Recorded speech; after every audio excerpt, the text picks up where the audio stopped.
Have you ever had a mental breakdown? I haven't, but I'm going to tell you about the closest I think I've ever been in my life. I'm on a Swedish slaw kick. Red cabbage is so good.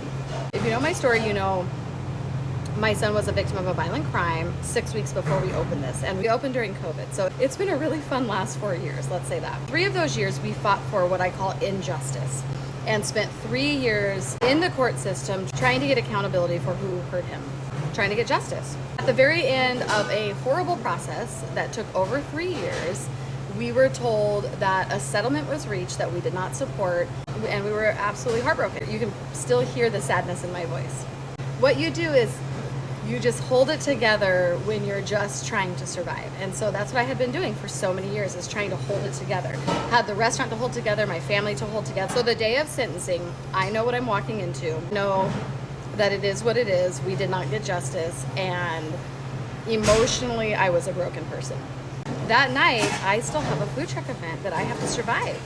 And it was one of our bigger food truck events. Have I mentioned what a relief it is to not have a food truck?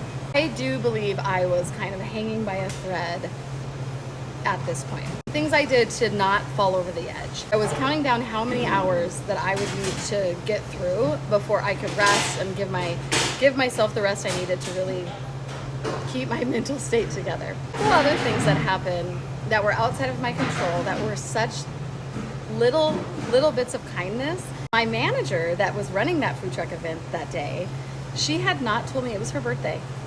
Had I known that it was her birthday, I probably would have told her to take it off, or at least been really stressed that it was her birthday and felt even more pressure on myself to kind of run that event. And because I didn't know until later that it was her birthday, I felt like maybe I didn't go over the edge.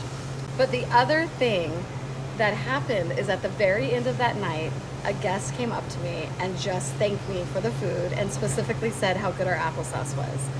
And I do really think that all of those things together helped me from not actually having a full mental breakdown.